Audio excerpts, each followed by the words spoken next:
El concepto estratégico militar para la defensa integral de la nación tiene como objetivo esencial resguardar la soberanía y seguridad de nuestro país, enmarcado en el Plan Sucre, el cual se desarrolló bajo el esquema de la Guerra Popular Prolongada, el idealismo bolivariano y reflexiones del comandante supremo y eterno Hugo Rafael Chávez Frías. El sistema defensivo territorial es un conjunto de medidas y acciones políticas, económicas, militares, jurídicas, de protección civil, seguridad y orden interno, basados en la doctrina militar defensiva de Venezuela, las cuales se emplean en los diferentes niveles: nacional, regional, estatal, municipal, parroquial y comunal, así como también en el campo de la lucha armada y no armada. El accionar militar venezolano está motivado por una idea plena de resguardar la soberanía territorial, empleando para ellos distintos métodos, ejecutados a través de operaciones militares, en un escenario de lucha armada, que le permitan expulsar, repeler o neutralizar la presencia enemiga en nuestro país. La Constitución de la República Bolivariana de Venezuela establece la corresponsabilidad entre el Estado y la sociedad civil como doctrina de la seguridad de la nación, basándose en tres pilares fundamentales: la defensa militar, la cooperación en el mantenimiento del orden interno y la participación activa en el desarrollo nacional, donde se incorpora el pueblo venezolano con la unión cívico-militar. Para reforzar esta unión cívico-militar, fue incluida la milicia bolivariana como el quinto componente de la Fuerza Armada Nacional Bolivariana, dejando claro que esta es una pieza fundamental para garantizar la defensa integral de la nación y demostrando que nuestro país es un ejemplo de inclusión e integración para otras naciones.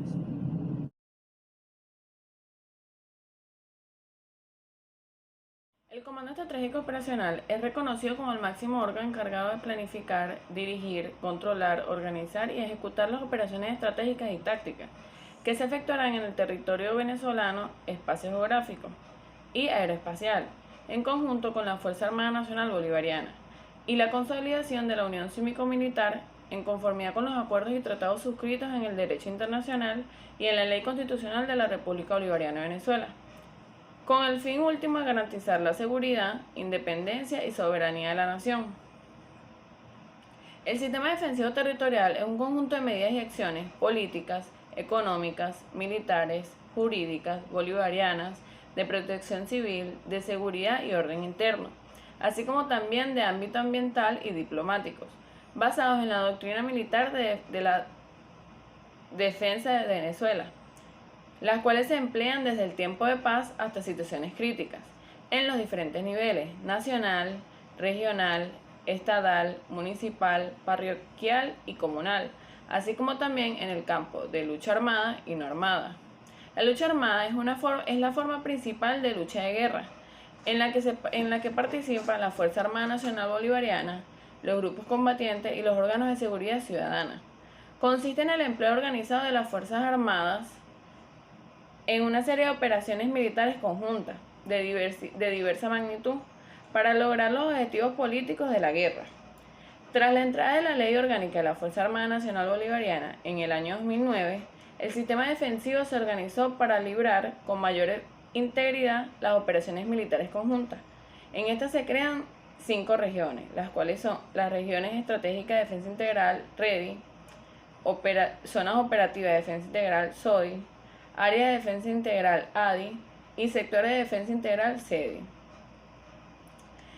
La Ley Orgánica de Seguridad de la Nación decreta que la defensa integral de la nación es responsabilidad del Estado y por ende participan las instituciones públicas y privadas, así como también el pueblo venezolano, logrando una estrecha relación entre las REDIs, ZODI, ADIs y SEDI y organismos territoriales, teniendo como única misión resguardar el espacio geográfico del Estado. La lucha no armada no solo es un enfrentamiento no armado, sino también es una confrontación entre formas de lucha de aspecto político e ideológicos, en la que participan los órganos de poder público y sus sistemas respectivos, las empresas privadas e instituciones sociales. Entre las principales luchas no armadas se encuentran la lucha económica, la lucha ideológica, la lucha psicológica, la lucha diplomática, la lucha científico-técnica y la lucha informática. En tal sentido, al reconocer las luchas armadas y no armadas, que se pudiesen presentar en el Estado, el presidente de la República Bolivariana de Venezuela organiza y distribuye el país según las potencialidades, capacidades, fuerzas y medios, de la siguiente manera. Las regiones estratégicas de defensa integral, REDI. Podemos decir que es un espacio delimitado con características comunes y de valor estratégico para la defensa del Estado, sobre la base de la concepción estratégica, teniendo importancia en la planificación y ejecución de las operaciones, a fin de garantizar la seguridad y soberanía de la nación. En el año 2009 se crearon 5 regiones: región central, región occidental, región oriental, región Los Llanos y región Guayana. Posteriormente se creó la región marítima insular, región Los Andes y región capital. Y estas a su vez se dividen en zonas operativas de defensa integral, ZODI. Una vez establecidas las regiones, fueron compuestas y distribuidas de la siguiente manera. La región central está conformada por los estados Aragua, Carabobo y Yaracuy. La región occidental, conformada por el estado Zulia, Falcón y Lara. La región oriental, conformada por los estados Anzoátegui, Sucre y Monagas. La región Los Llanos, conformada por los estados Guárico, Apures, Barinas, Cogede y Portuguesa. La región marítima insular, conformada por el estado Nueva Esparta y las dependencias federales. La región Los Andes, conformada por los estados Mérida, Trujillo y Táchira. La región capital, conformada por el distrito capital, Miranda y La Guaira. Las zonas operativas de defensa integral es una agrupación territorial de fuerzas y medios, comprendida en una región estratégica de defensa integral, que coincide con los territorios de los estados federales de Venezuela, a excepción de 4 ZODI de la red marítima insular, que se subdivide en ZODI occidental, ZODI central, ZODI oriental y ZODI atlántica. Estas zonas están conformadas por varios estados, donde se conducirán las operaciones para la defensa integral. Actualmente el sistema defensivo territorial está conformado por 28 zonas operativas de defensa integral. Estas a su vez se subdividen en áreas de defensa integral. Las áreas de defensa integral es la agrupación territorial de fuerzas y medios donde recae el empleo táctico de las unidades, dispuestos para la tarea que desempeña el sistema defensivo territorial. Estas áreas son organizadas por uno o varios municipios, donde se conducirán las operaciones para la defensa de la nación. Actualmente está conformado por 99 áreas de defensa integral en nuestro país. Los sectores de defensa integral, SEDI, son las unidades que tienen sede en su territorio, excepto la de la Reserva de Mando Superior. Se subordinan a los jefes y comandantes de las agrupaciones territoriales de fuerza. También existe el órgano de dirección de defensa integral, ODI, el cual garantiza el acceso de servicios de agua potable en los centros de salud y en las comunidades larenses, así como la distribución de alimentos y seguridad ciudadana, como parte del plan de contingencia activado en la entidad, tras los ataques terroristas al sistema defensivo territorial.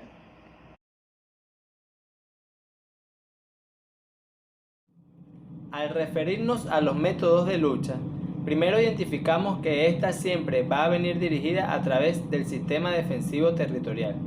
el cual empleará todos sus medios y organizaciones con la intención de cumplir con una única misión,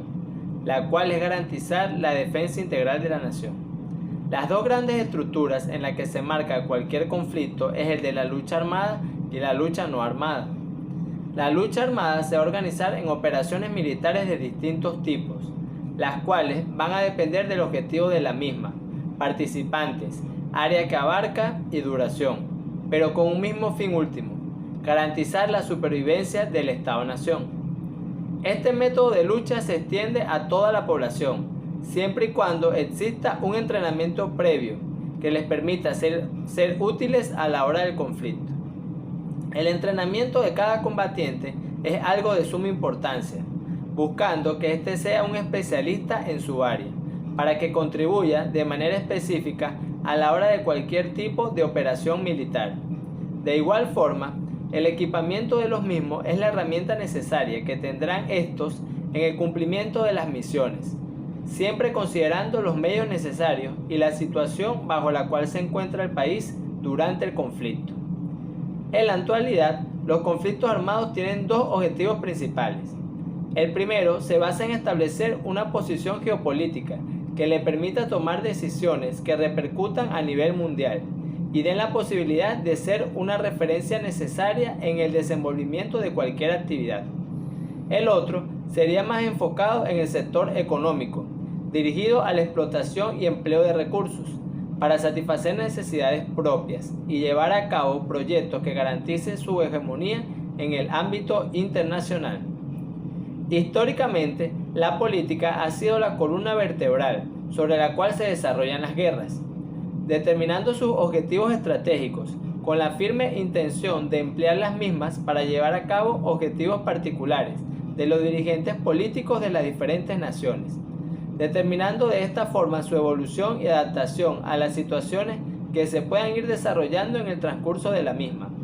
Es por ello que a la hora de estudiar y entender cualquier lucha armada, hay que comenzar a analizarla desde el punto de vista político. De esta forma, y después de un análisis profundo de la situación que se pueda presentar, el CEOFAN, como máximo órgano de planificación y ejecución, determinará el método de lucha armada más conveniente, ya sea regular o irregular. Cuando hablamos de un método regular, nos referimos a procedimientos ya establecidos, donde se enfrentan dos naciones o grupos con niveles bélicos parecidos y que pueden aplicar procedimientos estándar de enfrentamiento,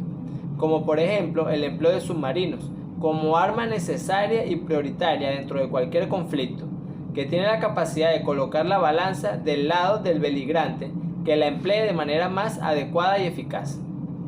Por otro lado, los métodos irregulares son necesarios cuando la lucha armada sucede entre dos naciones o grupos con niveles bélicos muy diferentes y marcados, lo cual obliga al Estado con la situación de inferioridad a emplear tareas que destruyan progresivamente al enemigo, sin que éste pueda defenderse de una manera regular, como por ejemplo el empleo de minas navales para impedir la presencia de embarcaciones enemigas dentro de nuestras aguas jurisdiccionales.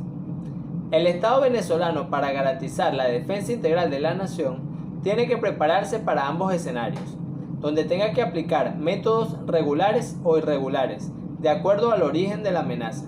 siempre evaluando la situación y ejecutando la operación o tarea más adecuada. Al referirnos a operaciones militares, la definimos como el conjunto de tareas que requieren planificación de Estado Mayor y ejecución, implicando la coordinación de varias unidades en un periodo y área geográfica determinada, que puedan tener diferentes objetivos. Una operación implica la coordinación de elementos de maniobra, inteligencia, apoyo de fuego, logística, comunicaciones, comando y control, que puedan desembocar en más de una tarea dentro de una misma operación, ya sean acciones ofensivas, defensivas, especiales o de apoyo. El análisis de todos estos elementos determinará cuál es el tipo de operación más adecuada a emplearse en cada situación. Entre ellas tenemos las de influencia, que son dirigidas principalmente hacia aeronaves o buques de transporte de tropas del enemigo, a través de golpes sorpresivos ejecutados en la mar o en el aire, con el fin de causar bajas y evitar desembarcos aéreos, navales o anfibios. La importancia de estas operaciones recae en la posibilidad de reducir la presencia enemiga en nuestro territorio, lo cual facilitaría cualquier acción defensiva, desorganizando al invasor y limitando su ámbito de acción dentro del espacio a invadir. Las operaciones de resistencia consisten en golpes sorpresivos, asentados en el mar y en el aire, principalmente contra aeronaves y buques de transporte del enemigo, tanto por unidades de la Armada con el empleo de artillería, misiles, minas y torpedos, y de la defensa aérea, a fin de causarles bajas y desorganizar sus desembarcos navales aéreos. En cuanto a la defensa permanente, suele organizarse en aquellas regiones y objetivos con características favorables, de buena protección para las tropas que los defienden, como por ejemplo ciudades, montañas y selvas, y que al mismo tiempo propicien bajas importantes al enemigo, en aquella cuya importancia política o económica hace necesario impedir su captura por el agresor u obligarlos a pagar un alto precio para lograrlo. Las operaciones de desgaste se conocen como pequeñas acciones, generalmente ofensivas y principalmente irregulares, como por ejemplo emboscadas, incursiones, golpes de fuego, voladuras, entre otras, que no presentan al enemigo una resistencia frontal y se llevan a cabo desde un frente no definido, así como la defensa temporal conocida como la acción de desgaste que se lleva a cabo en terreno favorable, a fin de causarles el mayor número de bajas al enemigo. Las posibilidades de mantenerlos en nuestras manos depende del desarrollo del combate, hasta que el desarrollo de la situación indique la ejecución de un repliegue en otra región prevista para proseguir con la lucha. Las operaciones de desgaste se caracterizan por la sorpresa, la rapidez, la simetría y la rapidez de la salida del combate, llevándose a cabo con el fin de causarles bajas constantemente al enemigo, debilitando sus fuerzas progresivamente, desnivelando su retaguardia, manteniendo en constante alerta, obligándonos de esta manera a dividir sus fuerzas hacia su seguridad, de esta manera impidiendo el dominio de algún territorio. Las unidades que tienen suelen cumplir operaciones de desgaste amplias y cuentan con bases de apoyos tácticos y combate en posiciones determinadas. Estas operaciones pueden ser llevadas a cabo como objetivos independientes o en interés de otras unidades que realizan la resistencia mediante la defensa de un punto en específico. Cuando se presenta este caso, se lleva a cabo contra las columnas enemigas, las cuales se desplazan hacia las posiciones de ataque, seguidamente de posiciones de fuego de artillería, puestos de combate, áreas de logística y otros objetivos sensibles en la retaguardia del enemigo. Generalmente, apoyos logísticos de estas operaciones corren a cargo del territorio donde se actúa. Cuando hablamos del empleo operacional de los blindados, los sistemas de exploración y golpes de las Fuerzas Armadas de los Estados Unidos,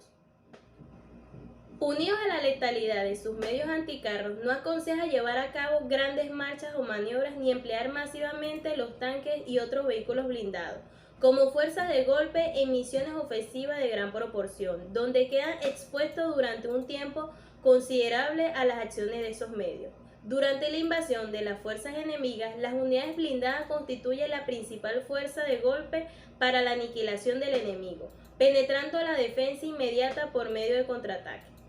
El empleo operacionalmente más ventajoso de las unidades de vehículos blindados es la presente circunstancia. Es la defensa aprovechando sus posibilidades de fuego, su blindaje y su capacidad de maniobra, conformado por pequeñas unidades de infantería, siendo reforzadas por ellas las unidades regulares de infantería mecanizada. Son utilizadas para llevar a cabo acciones ofensivas con gran profundidad limitada para la lucha contra el desembarco aéreo, actuando de forma independiente o en conjunto con unidades blindadas dentro del área de defensa de su brigada, mientras que las unidades regulares de infantería convenientemente reforzadas se emplean para la defensa permanente de regiones de resistencia, realizan combate ofensivo y lucha contra los desembarcos aéreos, también dentro del área de defensa correspondiente a su brigada. Las unidades de infantería de la milicia territorial de empleo general se destinan para llevar a cabo acciones de desgaste, las de empleo territorial destinados a objetivos importantes dentro de los límites de territorio de la SODI y ADE. Aisladamente, las de empleo local para la defensa objetiva locales y eventualmente realizan acciones de desgaste durante la utilización de la artillería de campaña, que permanecerá protegida en regiones de espera, siempre que sea posible dentro del área de defensa de las unidades de maniobra. La artillería de campaña sustituirá el empleo masivo por las eficiencias con el fuego oportuno, efectivo y de corta duración, utilizando la astucia y la sorpresa, combinando la concentración de fuego contra la desconcentración de las piezas y la realización de maniobras cortas y muy precisas.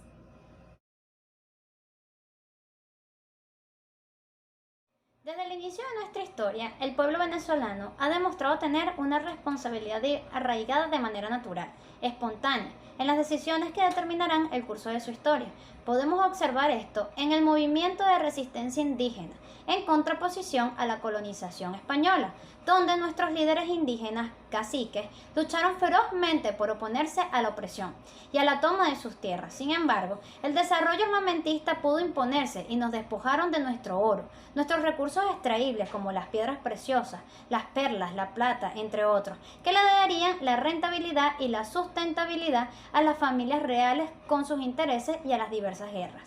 Después de muchos movimientos independientes, surge la Guerra de Independencia, movimiento liderado por diversas castas, las cuales se unían por padecer el mismo mal, la opresión de los españoles. Los mestizos, indígenas, esclavos y algunos blancos criollos levantaban sus voces y se imponían contra la tiranía española. Podemos palpar cronológicamente estas acciones de liberación de nuestros héroes, empezando en 1754 con José Leonardo Chirino, quien se levantó en armas con el propósito pleno de establecer la República y de abolir la esclavitud. Años más tarde, en 1797, la conspiración de Manuel Gual y José María España. Este proceso es considerado como el primer movimiento organizado que generó la conformación de gobiernos republicanos y la igualdad de sus habitantes sin distinción de castas o condición social.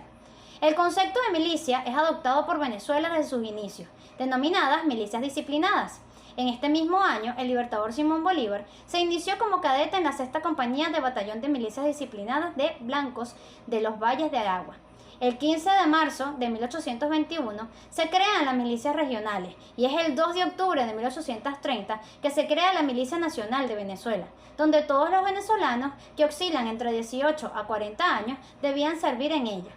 En 1836 se crea la Milicia de Reserva y se elimina la milicia local. En 1854 la denominan como Milicia Nacional. Y no es hasta 1873 que la milicia pasa a conformar parte de los estados sustentados en el Código Militar. En 1999, con la llegada de la nueva república, se establece en su Carta Magna que la seguridad de la nación es competencia del Estado, pero la defensa de la nación es responsabilidad de cada uno de los venezolanos y las venezolanas. Además de, dándole así un vuelco a nuestra historia, donde después de los sucesos del año 2002, en abril, le dieron la entrada triunfal al 13 de abril de 2005 a la milicia bolivariana, con el propósito de fortalecer la unión cívico-militar. En la reforma de la Ley Orgánica de la Fuerza Armada Nacional Bolivariana, en el decreto con rango, valor y fuerza de la ley, en su artículo 66, que reza: pertenecen a la milicia quienes, sin ejercer la profesión militar, manifiesten voluntariamente ingresar a la milicia bolivariana y, al ser movilizadas, cumplen las funciones a la seguridad y defensa integral de la nación, como militares en la condición de oficiales de milicia, sargentos de milicia y milicianos, conforme con las disposiciones previas en el reglamento respectivo. En este sentido, la milicia bolivariana se articula bajo 3 líneas estratégicas. La primera, garantizar el fortalecimiento del poder militar de la nación. Segundo, profundizar la unión cívico-militar. Y tercero, fortalecer y participar de manera popular en las tareas de la defensa de la nación. Todo esto con el único propósito de organizar al pueblo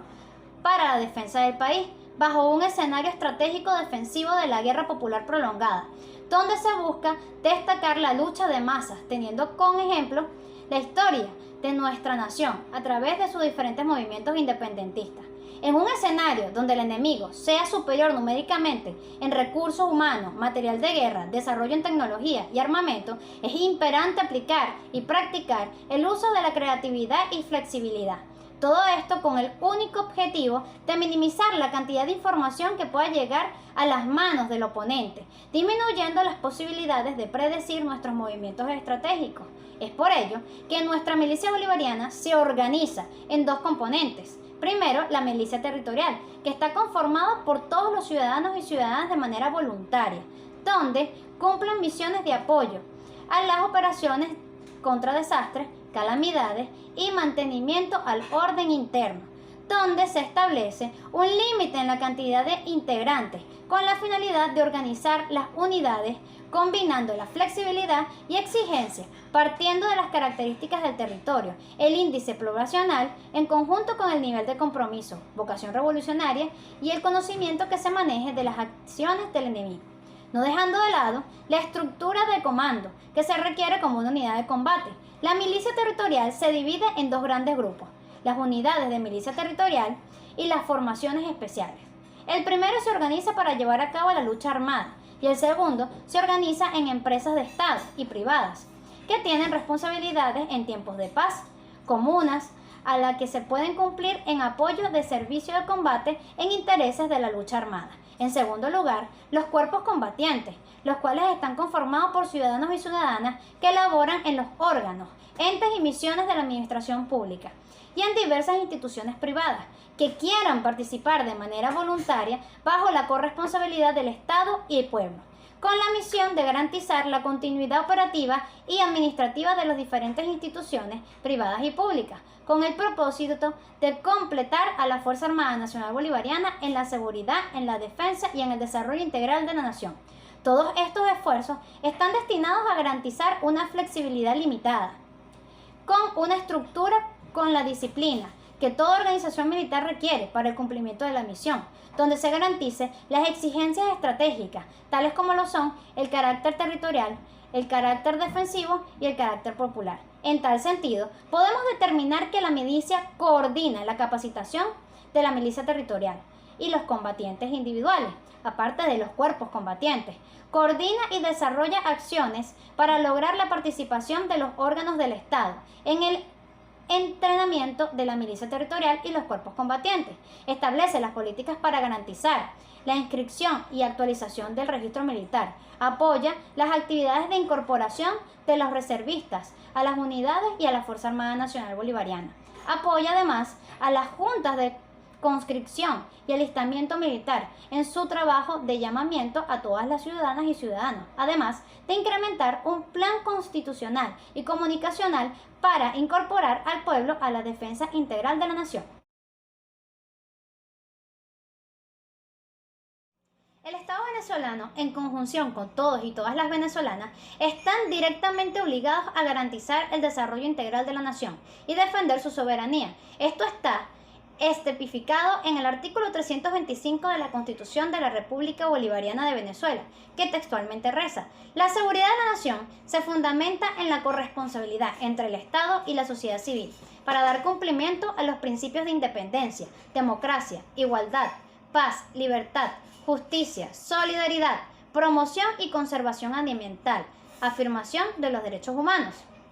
En tal sentido, el sistema defensivo territorial representa una pieza importante en la organización del Estado y la ciudadanía para garantizar la victoria dentro de este ámbito de operaciones. El sistema defensivo territorial se implementa como un conjunto de medidas y acciones políticas, económicas, militares, jurídicas, bolivarianas, protección civil, de seguridad y de orden interno, así como también de ámbito ambiental y diplomáticas, basadas en la doctrina militar defensiva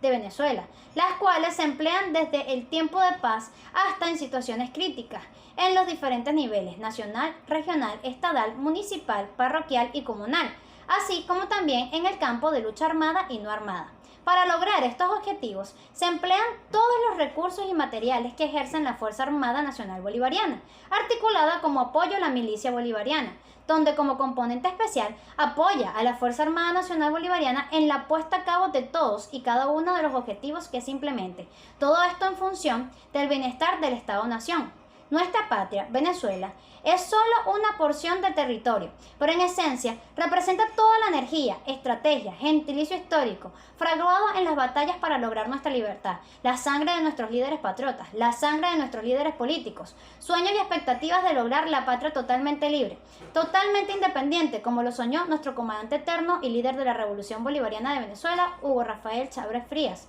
Por todo esto y más, sumamos iniciativas, proyectos, estrategias, para no dejarnos despojar de lo que por ley nos corresponde, ser dueños de nuestra historia, ser dueños de nuestra vida y llevar nuestro Estado-Nación en libertad y alegría. Como siempre, en las calles de nuestro pueblo se vislumbra que entre las adversidades seguimos siendo del tamaño de las circunstancias que se nos presentan.